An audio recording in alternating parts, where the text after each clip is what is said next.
Andrew Rule, Associate Editor of the Herald Sun, joins us. Morning, Ruler. Good morning, boys. What's happening here? Well, we've got an interesting situation where people who are living in one district around Shepparton, which is a very big district, have got friendly with each other, it would appear. So friendly have some police, allegedly, and some outlaw bikies. In fact, bikies belonging to the Outlaws group, the capital O Outlaws, which is an interesting name, I think you pointed out this morning. It's a bit of self-branding, isn't it? It is. I'm told, in fact, that there's two chapters of them up there, and one lot believe in selling drugs and the other doesn't. So there you go. Demarcation dispute. So, that's right. So the police have got closer. The suggestion is that there's at least one policeman who has been tipping them off about raids so that they're extremely well prepared when the police come. Allegedly. Yeah.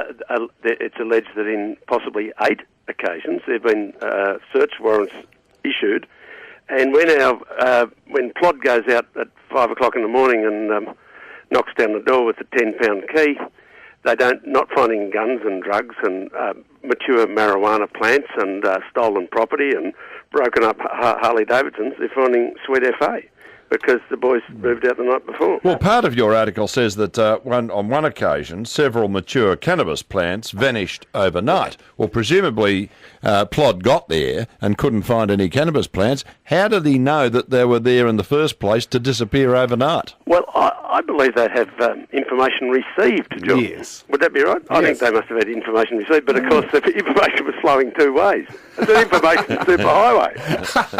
How do police get close to bikers? I know in the past, I think it's been suggested by your great colleague that they meet at gyms sometime, but they must meet by other methods as well? That's a very interesting point. In modern times, we have this fascination with gym culture, with big muscles, and with tattoos. So if it's interesting to go to, say, a military base and all the soldiers are on the pumping iron and they've got the tats and all that. Police are starting to be a bit like that. Bikies, as we notice, are a bit like that. So you've got this sort of culture of people who have similar interests. And once you get similar interests, you get friendly. And once you get friendly, well, some people are going to take advantage of it. And I think that once it used to be sort of pubs, now it's other shared interests like gyms and perhaps strip clubs. There is a place that didn't used to be raunchy when John frequented it because it was just a harmless bar with a cowhide. But these days, John, in the modern era, in the 21st century, there are young women who take their clothes off there. Yes, only in the presence of a pole. In the presence of a pole. Or possibly a Belgian. You're referring to Club at Rawhide, are you? Club Rawhide. Shep. It's a marvellous place. It's centrally located, I understand. It's near the railway line, it's near the police station, it's near the two major pubs.